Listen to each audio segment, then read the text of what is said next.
Thank you, my darlings. Yes, my name is Sue Gives a Fuck, and I really do. I do. And since I care so much, I want to just start by just getting a sense of who's in the room tonight, alright? So, give me a whoop if you are a queer person. Woo! Give me a whoop if you are a heterosexual person. Okay, loud for the straights. Cool, that's good, that's good. You're proud, that's all. Whooping for being straight is a bit like whooping for being white, isn't it? No, we are of course judging you accordingly, my darlings. No, I am of course joking. You are very welcome here.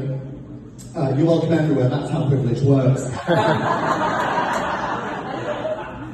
Now, for those of you who don't know me, I am a drag queen. Thank you for noticing. And as a drag queen, I should, by rights of an evening, be enjoying a Jaeger bomb, doing a death drop, supporting the body weight of a drunk straight girl while she tells him that she's proud of me. To which I'm pretty sure you pushed me off the chute this morning. But you know, I haven't been able to do any of those things because these are strange times, aren't they? So what I've been doing instead is I've been on something of a gender journey. Yes, I know it is a shock. I've got a boy next door vibe, haven't I? No, in all seriousness, I tend to think of my appearance as sort of if Bill Weasley had a go at transitioning. But very much on a Weasley budget.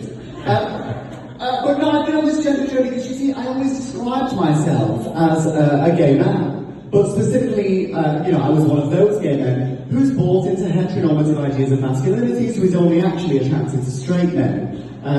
Hence why I started doing stand-up. As with all shows, I'm up here doing comedy, and you can see that, but mainly I am cruising.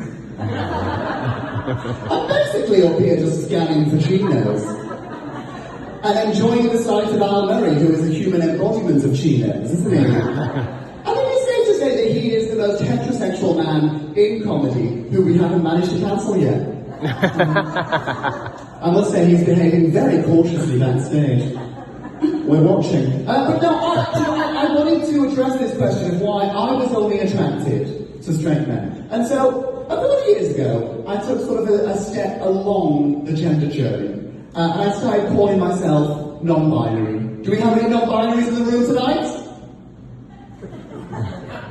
Sometimes you just really know you're at a stand-up gig, and that's fine. That's fine. But if you don't know what it is, it just means you don't identify as either a man or as a woman. Because the thing is, I have decided that gender was a bit silly, and that I shouldn't have to have a gender identity. Now, the problem with that is saying that you don't have to have a gender identity is not the same as not having a gender identity. I do have a gender identity, it's just that unfortunately my gender identity is Lana Del Rey. Which is hard to sum up in a pronoun, isn't it? But what I did in lockdown is I took a sort of a step further along the gender journey. What I did is I uploaded my most feminine photos to Tinder, changed my gender to female. Oh, the messages get niche. Ladies in the room, I have a strong suspicion that this is what you've been dealing with the whole time. The first message that I received from a gentleman, message number one word, fingers, question mark, lovely. My first thought about that is ambitious to go straight to the plural. And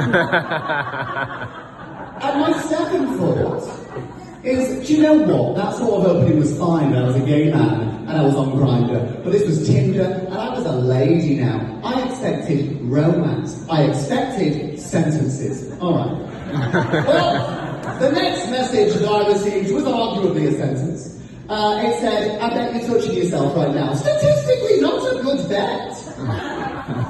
I was on the bus at the time. So granted, he was bang on, but he was very lucky. There have been some more promising gentlemen along my gender journey, I'm pleased to say. The first one, we shall call Charlie, because that was his name. Charlie was a straight Essex lad, bit of rough, you know. Charlie said that he was going to make me feel like I was a real woman, which apparently mainly involves doggy style. Which I think is something that a lot of feminists haven't understood, isn't it? It's not really about being a role model or a mother or a sister, you know, it's about wearing silky tights while he puts it in your bum. Charlie and I have been in touch over the course of this gender journey, and over the course of this period, he's gone from being just my straight Essex lad bit of rough to my actual drag daughter. Oh!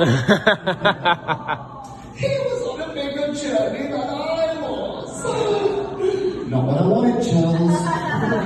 So I carried on. Now, I am not one of those gays who has spent lockdown going from hookup to hookup. And I'm aware when I say this that I am calling out every gay in the room. And no, sucking through a letterbox does not count as social distancing. But I will admit that I did go to recently. I went to meet a gentleman. It's fine. I used hand sanitizer as lube, of course.